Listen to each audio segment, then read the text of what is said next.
Saint Martin নিয়ে জল ঘোলা হতে হতে যেন কালো হয়ে গেছে। সেন্ট মার্টিনে আসছে মার্কিন ঘাঁটি কিংবা চলে যাচ্ছে ট্রাম্পদের দখলে। কখনো বা বারবার দখল করে নিচ্ছে আরাকান আর্মি। আবার খুদেই দ্বীপটির জন্য পতন হয়েছে শেখ হাসিনা সরকারের, এমন আলাপও ঘুরছে এখন।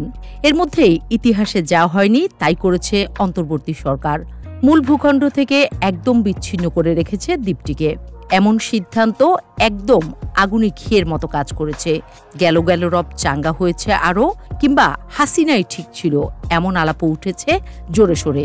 তবে সব কানাঘুষাকে তুড়ি মেরে উড়িয়ে দিয়ে জানানো হলো আবার খুলে দেয়া হচ্ছে প্রাণের সেন্ট মার্টিন। শুধু তাই নয়, থাকা যাবে রাতেও। আগামী 1 নভেম্বর থেকে খুলে দেওয়া হচ্ছে দেশের একমাত্র প্রবাল দ্বীপ সেন্ট মার্টিন। 4 মাস পর্যটকদের জন্য উন্মুক্ত থাকবে এই দ্বীপ। প্রতিদিন সর্বোচ্চ 2000 পর্যটক সেখানে যেতে পারবেন। প্রথম 2 মাস কেবল দিনভিত্তিক ভ্রমণের সুযোগ থাকলেও শেষ 2 মাস দ্বীপে রাত্রিযাপনও করা যাবে। 25 সেপ্টেম্বর বৃহস্পতিবার সচিবালয়ে বিশ্ব পর্যটন দিবস উপলক্ষে আয়োজিত এক সংবাদ সম্মেলনে এই ঘোষণা দেন বেসামরিক বিমান পরিবহন ও পর্যটন মন্ত্রণালয়ের সচিব নাসরিন জাহান। এ সময় মন্ত্রণালয়ের উপদেষ্টা শেখ বশির উদ্দিনও উপস্থিত ছিলেন।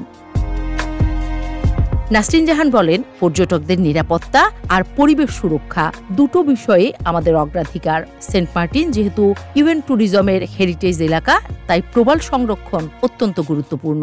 এজন্য সীমিত সংখ্যক পর্যটকের অনুমতি দেওয়া হবে। তিনি আরও জানান, পর্যটক ব্যবস্থাপনায় আধুনিক সফটওয়্যার চালু করা হচ্ছে, যা জাহাজ শিল্পের সঙ্গে সমন্বয় করে কাজ করবে।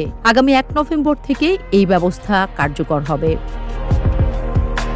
সচিব জানান, পর্যটন খাতে শৃঙ্খলা ফেরাতে আচরণবিধি চূড়ান্ত পর্যায়ে রয়েছে।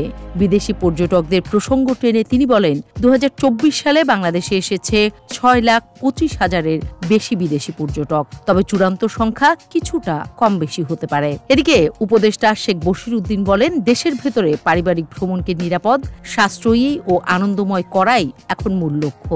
নিজেদের পর্যটন অবকাঠামো ও সেবা উন্নত হলে বিদেশি পর্যটক স্বাভাবিকভাবেই বাড়বে। এর আগে মাসখানেক আগে পরিবেশ, বন ও জলবায়ু পরিবর্তন মন্ত্রণালয়ের জনসংযোগ কর্মকর্তা দীপঙ্কর বর জানিয়েছিলেন, সেন্ট মার্টিন দ্বীপের জন্য একটি মহাপরিকল্পনা চূড়ান্তের পথে। এর মধ্যে বর্জ্য ব্যবস্থাপনা, প্রবাল সংরক্ষণ এবং স্থানীয়দের জন্য বিকল্প আয়ের উৎস নির্ধারণের কর্মসূচি অন্তর্ভুক্ত থাকবে। দীপঙ্কর বর আরও জানান, দ্বীপের প্রতিবেশ পুনরুদ্ধারে নানা পদক্ষেপ নেওয়া হয়েছে, অর্থাৎ প্রকৃতির ক্ষতি কমিয়ে আবারও সুস্থ ও জীবন্ত করে তোলার পরিকল্পনা চলছে।